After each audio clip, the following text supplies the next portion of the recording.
Welcome to the Three Martini Lunch. Grab a stool next to Greg Corombos of Radio America and Jim Garrity of National Review. Three Martinis coming up. So glad you're with us for the Thursday edition of the Three Martini Lunch. Jim Garrity is on his way back from the Republican National Convention in Milwaukee. And so here in his place today is Inez Stepman of the Independent Women's Forum, and she's also the host of the High Noon podcast. And we've certainly got a full slate of topics today, from J.D. Vance introducing himself to a much larger section of the country than previously knew much about him before this week. We'll also have, I call it the circling vultures. Some people call it Game of Thrones. What seems to be the circling of the drain of the Joe Biden reelection effort, which has taken many twists and turns over the last 3 weeks, but seems to be in a downward direction right now. And then just some sheer insanity from Democrats at the Republican convention. But last night, J.D. Vance formally accepted his party's vice presidential nomination. And a couple of clips here that I think will probably be the most memorable. One, of course, is how Donald Trump and others have shifted the Republican Party over the past 20 years on a number of different issues. I think we got a little bit of flavor of that on Monday night when the featured speaker from a Republican National Convention was the head of the Teamsters Union. That's not something you would have seen in a previous generation. I mentioned on Tuesday that I wasn't exactly excited about him trashing right to work and several other things that he did in that speech, but it does show that the party is different. And J.D. Vance, as a senator and even before then, has certainly had criticisms of the more establishment Republican Party, if you want to phrase it that way. He used Joe Biden as his guidepost here and as his punching bag, but he's clearly talking about politics in both parties from not that long ago.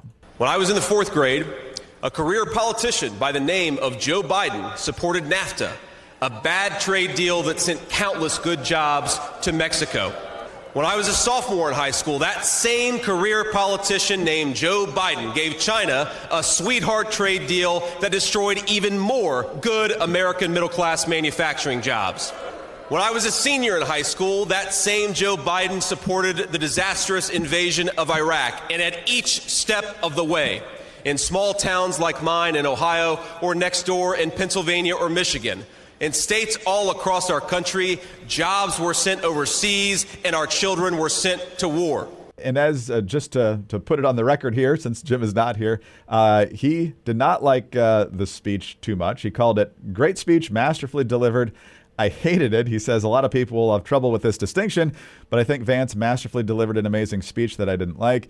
Vance made the best possible pitch for a vision of the party I disagree with, using the most mainstream, friendly, warm, fuzzy language to sell an agenda of protectionism, populism, nationalism, industrial policy, and quasi-isolationism. He called it Obama-esque in its ability to take ideas that are controversial or divisive and make them sound full of common sense. I know you had a very different take, and we certainly welcome that. So what did you take away most of all from J.D. Vance's speech last night? I agree with largely what he said. I think it's a good thing. This speech really was the realignment, or whatever else you want to call it, reaching the main stage. The clip in particular that you played, of course, the subtext, which was politely by J.D. Vance left out, is that Republicans also supported all of those things, right? So you do see the crystallization. There's been a lot of, chatter over the last 8 years, 9 years even, as to whether there is a Trumpism without Trump. And it seems like the selection of J.D. Vance is an embrace of a agenda that is different than the Republican Party had in the 90s and the 2000s.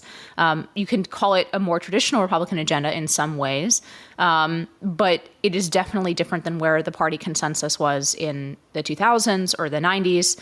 I'm sensible to some of the critiques of that realignment. I think overall, it represents that the last 30 years, and you heard this with Joe Biden as the stand-in, which I think is very clever for in a partisan context to talk about this as though it was just Joe Biden. But really what he's talking about is a bipartisan consensus on a number of topics that just hasn't kept up with reality, with the reality that was causing in the country, whether that's on free trade or on globalism or on foreign policy, like the idea that we could bring China into this sort of free trade global friendly circle, and that national divisions would fall away, this sort of globalism, almost like a utopian globalism, right?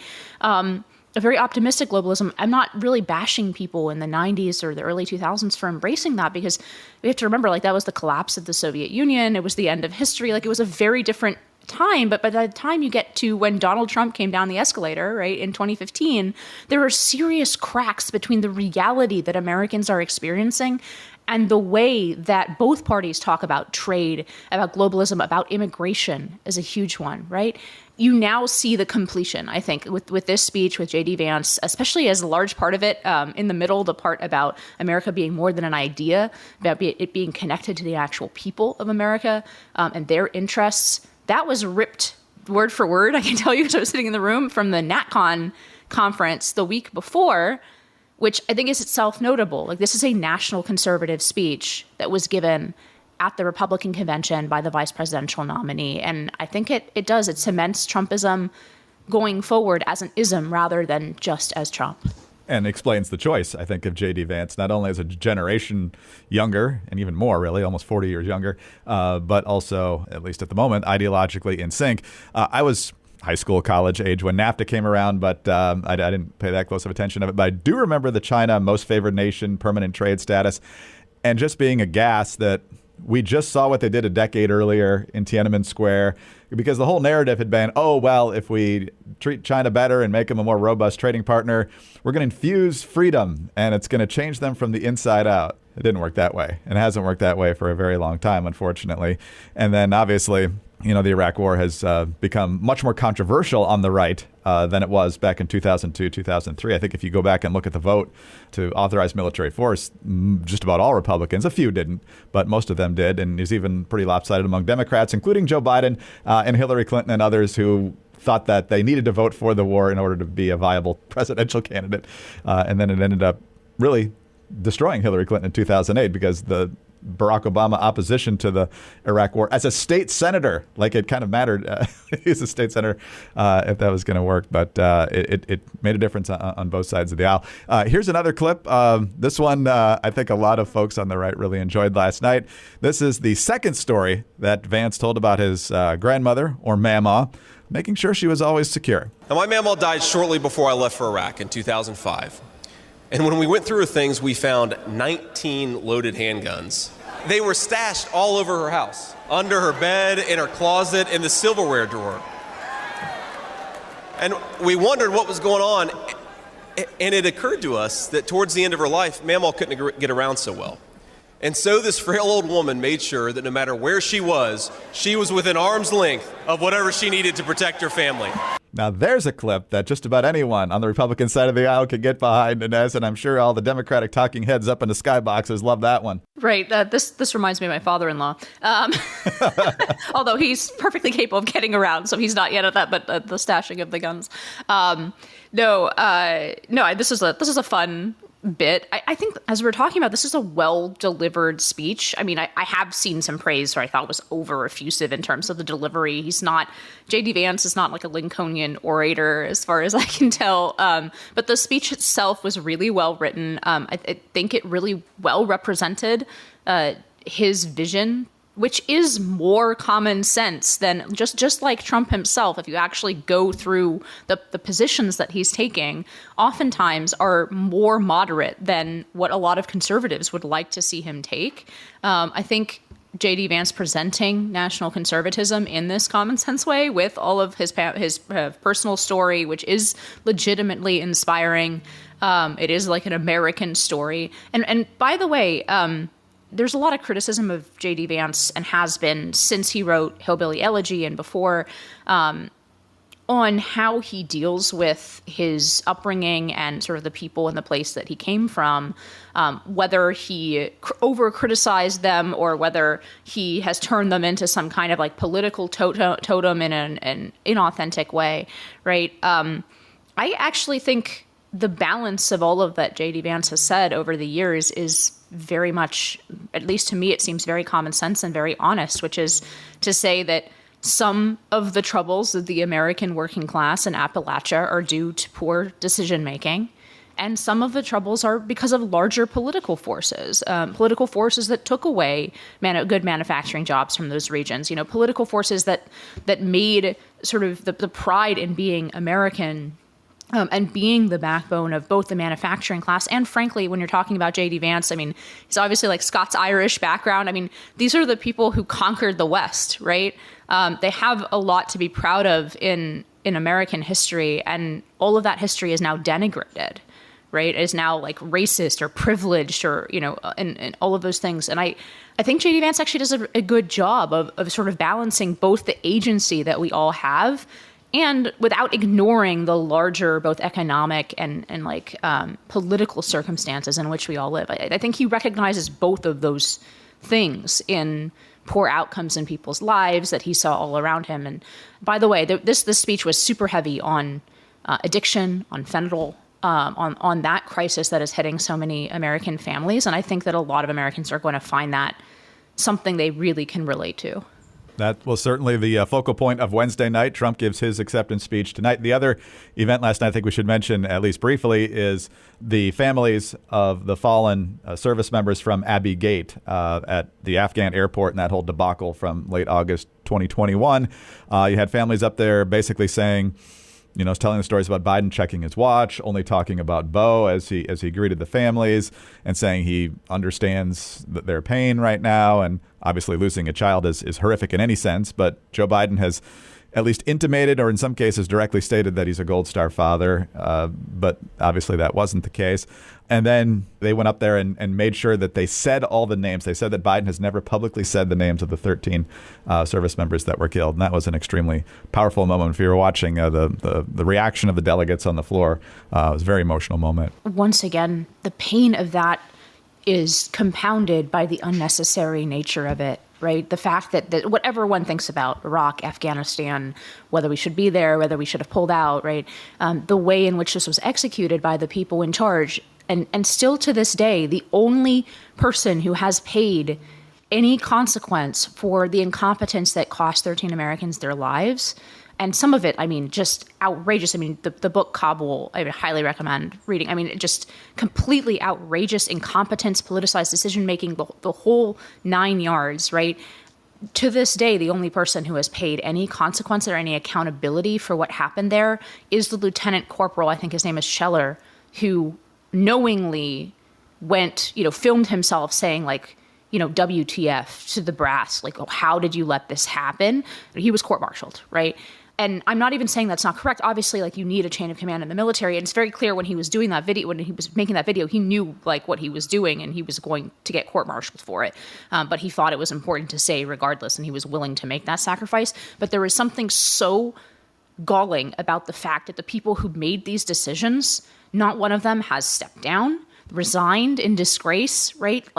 America has lost 2 wars that cost thousands of American lives. And again, aside from the political decision-making of whether we should have been there or not, but just concretely, America has lost 2 wars and our generals haven't resigned. Now, I'm not saying, of course, I'm not saying that we lost it because of our service, but we have the best military in the world and the best service members in the world, right? But we haven't held anybody accountable, and there's just something so incredibly galling about that. So it's good to see some accountability, some public accountability applied in this particular instance, which was just the disgraceful cherry on the disgraceful sundae of the way that essentially people in charge have dealt with life and death decisions that Americans have gone out and bled and died for.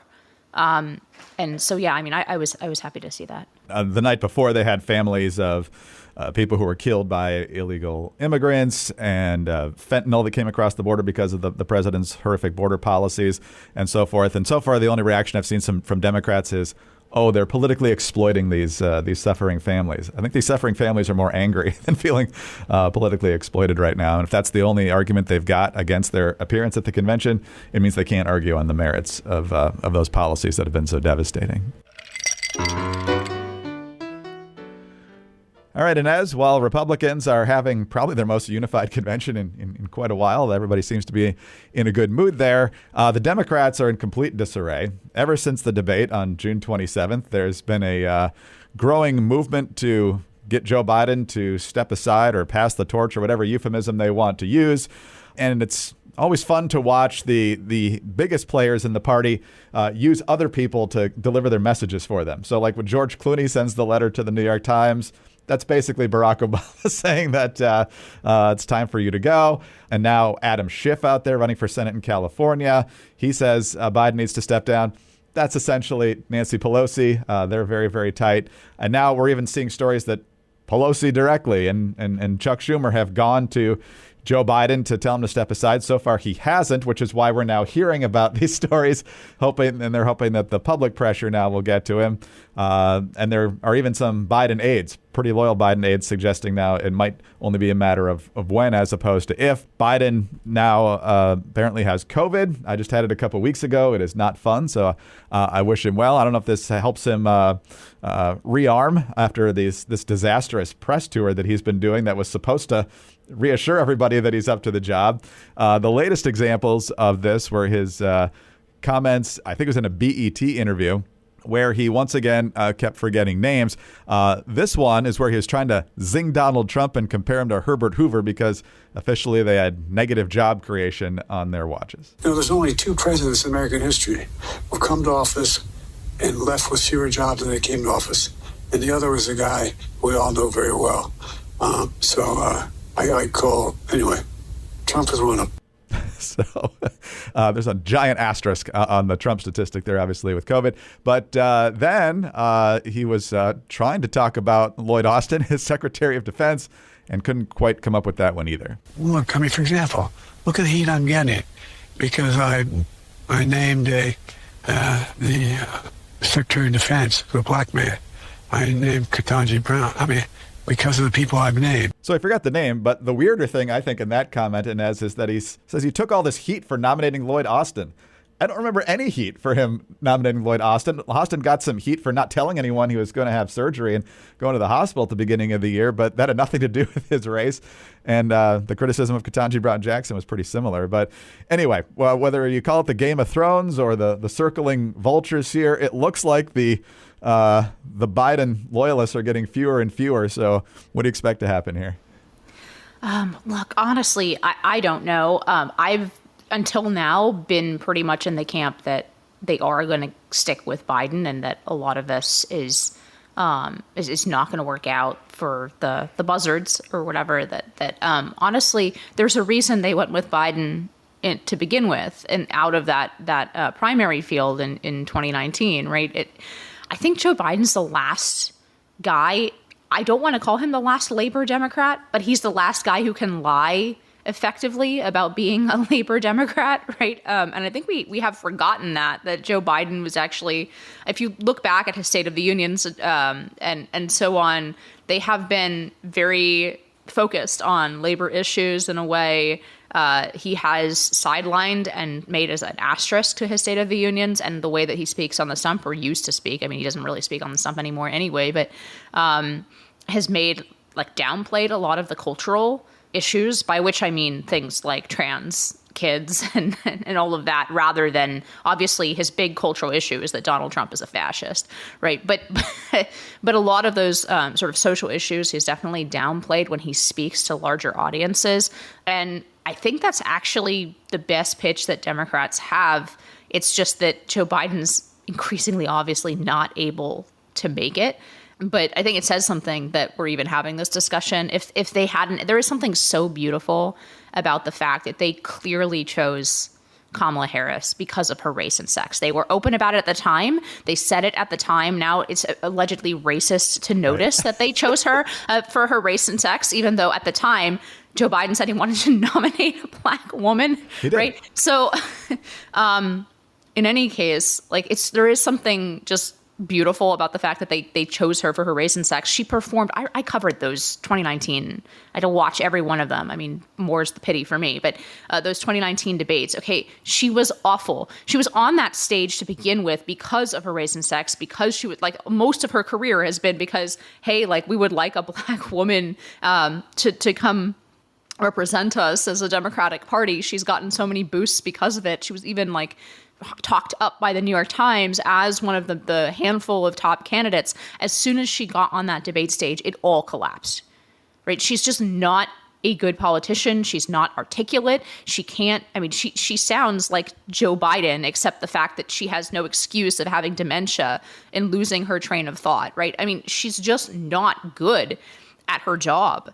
So there is something beautiful that the sort of box checking has left them in this situation, because otherwise you could imagine this being actually a pretty positive political situation for Democrats. They can offload whatever people don't like about the Biden administration politically, have somebody who's younger, right, come in.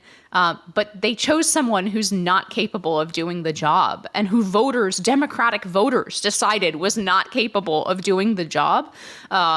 Because of their commitments to, sort of equity and DEI. And now they're kind of stuck with it, and they're screwed with this very unpleasant choice between two candidates, one who's physically unable to do the job and one who's just by nature not able to do the job. So I'm happy to see them stuck in that position, I guess. It's a nice thing being a conservative watching that, but there is a certain amount of justice involved. Because if they had a competent, even like marginally competent vice president, this would be an easy situation for the Democratic Party. Absolutely. I think the whole reason Joe Biden ran for a second term, I don't think that was originally the plan, but as time went on over this first term, Kamala's numbers got worse and worse. Her staff was constantly in flux, and that was just the least of it. I mean, she giggles, she makes incoherent statements, and her constant love of Venn diagrams and so forth is just maddening to people. And for the most part, her numbers have been worse on the approval numbers than Joe Biden. Here's the conundrum I'm under. And as number one, question number one, is Joe Biden up to the job? Obviously not. At the same time, the Democrats gaslit us so long, even back to the 2020 campaign. I remember in the debate where Trump interrupted all the time, I was thinking that was a terrible strategy. All you got to do is let Biden talk, because even then he was not nearly as bad as he is now, but he would tend to trail off or lose his train of thought and that sort of thing. And so the idea that they're all suddenly shocked at this debate that, oh my goodness, I had no idea that he was in this condition. All the Democrats now that are lining up to depose him, and the media, of course, who just a week before the debate were talking about cheat fakes and how Republicans were making it up that Biden was in decline. And so they set up this reelection not only by trying to clear the field, but keeping people off the ballot. That's why RFK Jr. ran as an independent and so forth. They shoved everybody else out of the field to make this easier for Joe Biden, and they still got caught. So I have no sympathy for them as they're trying to make this switch. Yeah, it's truly pathetic to see the media trying to recover some kind of credibility by pretending that they didn't notice this, right? They, as you said, right up until the debate, they were out there calling this Republican misinformation, cheap fakes, whatever, for merely noticing that Joe Biden was, for example, wandering off in leadership summits with European leaders, right? Noticing that he's been in decline. I mean, I again, going back to those 2019 debates, the difference between Joe Biden in 2019 and Joe Biden in 2020 was pretty remarkable. Like, it was a clear and notable decline there. But then after he was elected president, he was still, for a while, he was still able to deliver, an hour-long teleprompter speech in like a coherent way, his States of the Union. Yeah, there was like a little bit of word slurring and stuff, but that was all stuff that could easily be covered up by our Pravda-esque media, right? Most people don't sit there and listen to 90 minutes of Joe Biden speaking, so he sounded good enough for, a few clips, a few quotes. Like, this was stuff that could be covered by the media. His performance in the debate, I think that is the difference. It just became something that was impossible for media to clip together something, cobble together some part of his performance. Everyone saw in the first 5 minutes of that debate, like, this is a guy who's in serious cognitive decline. And by the way, just because it pisses me off, there were all these comparisons afterwards to Ronald Reagan. Go back and watch Ronald Reagan's press conferences at the end of his term when he was leaving office, not running for a new term, right?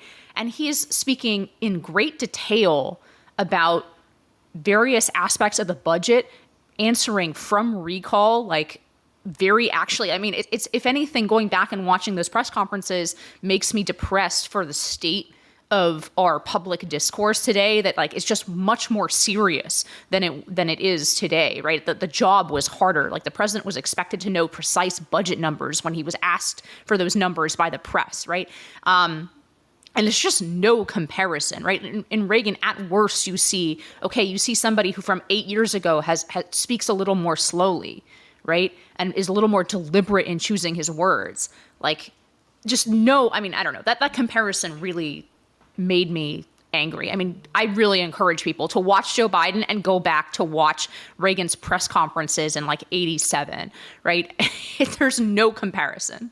No, not at all. And they're grasping for straws. But now that Pelosi and Schumer and behind the scenes Obama are seemingly shoving Joe closer and closer to the cliff, they're going to get what they want here. But that analogy was ridiculous. But we're not done with crazy comparisons. In fact, we've got a really good one here coming up in our final martini.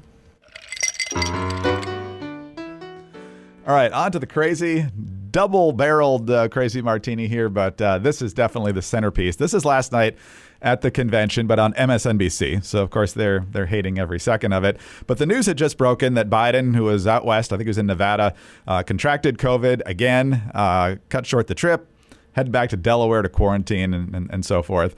And so this is Joy Reid talking to Jen Psaki about what it will mean, what it will show the country, assuming Joe Biden emerges healthy from COVID. These two men are both elderly.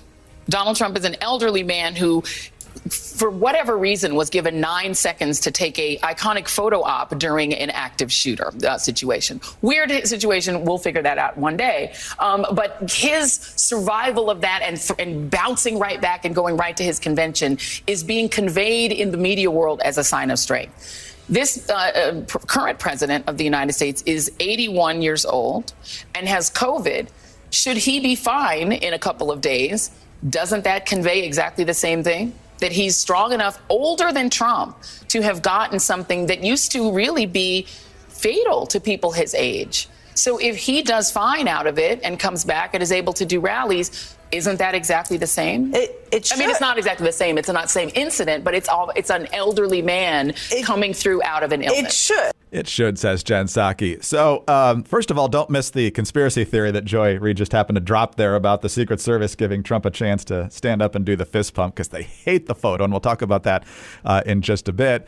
But Joy Reid apparently also doesn't understand mutating viruses very well because for the most part, the COVID virus is less virulent than it was when it originally came out. So what do you make of their desperation here to create an equivalence between the gunshot bounce back and the COVID bounce back potentially? I mean, it's pure cope and it's funny. I can't imagine anybody taking this seriously. The comparison, as you said, we all know COVID is not what it was in the, alpha days in March 2020. Thankfully, that it's become just one of many seasonal viruses that we all deal with, which is not to say, of course, just like getting the flu at Joe Biden's age, like these are, I share your good wishes for his recovery, right? It may not be a small deal for him. I hope it is. But that's ridiculous, right? And then the conspiracy around, okay, first of all, Trump, I guess you have to form a conspiracy to avoid the fact that Trump is just a guy for whom things work out in life, right? If you're religious, you say this guy has been blessed by God. If you're not, you just say this is a guy with a lot of he's just lucky. He's just lucky, right?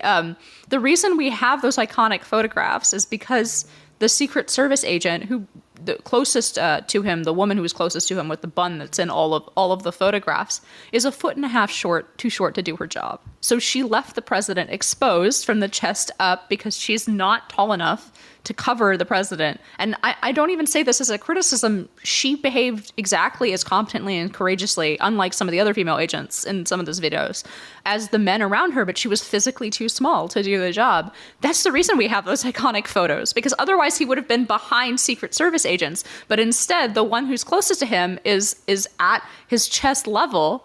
And you get those amazing photos with the blue sky and the flag behind him. I mean, same thing when they tried to throw him in jail. They had him take his mugshot and it became the front page of the New York Post, right? This is a guy who through sheer instinct, is always able to pull out the best possible iconic image, right? The glittering image that he keeps pulling out of these situations. So I'm not surprised that he was able to pull one out of this. I don't think it's conscious even on his part. It's just part of who Donald Trump is. And this is just a lot of cope to avoid dealing with that. I will say just one more serious thing. Nobody knows how they will react under fire like that until they go through it. I think people are either lying or delusional if they pretend that they would know how they would react under that. I would not have guessed that Donald Trump was a person of personal and physical courage as opposed to political courage. Those are two different things. I think he clearly is. And that's something that we saw, right? He clearly is a person of enormous physical courage, and his reaction was admirable and manly. And I think everybody recognized that, which is why the liberal media is huffing the copium to avoid, because they know how people are going to react to this with admiration. Huffing the copium. I think that might be the phrase of the day. But here's some of the things that Axios was reporting about this.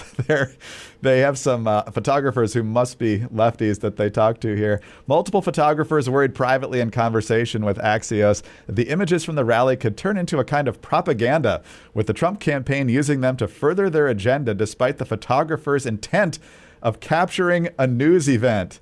Yeah, like any politician wouldn't do the exact same thing. It's only if Trump uses it to his political advantage that it's somehow unethical or whatever they're trying to pull there. Look, the guy was shot at. He deserves his photo op. What can I say? Yeah, that's exactly right. It's like when we said on Monday, Jamie Gangel thought it was saying fight. That was not the right tone to set at that moment.